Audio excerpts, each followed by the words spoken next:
Sveiki! Ar kada pagalvojote, ką reiškia žodis savidisciplina?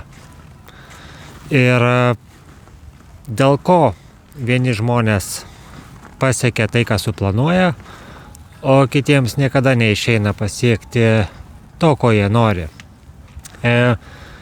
Mano manymu, žodis savidisciplina reiškia, galima sakyti, įrankis. Tai yra, savidisciplina padeda pasiekti svajones.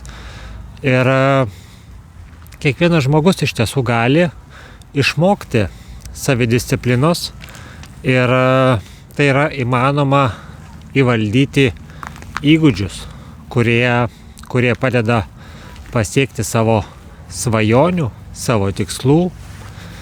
Dėl to savidisciplina yra labai vertingas dalykas.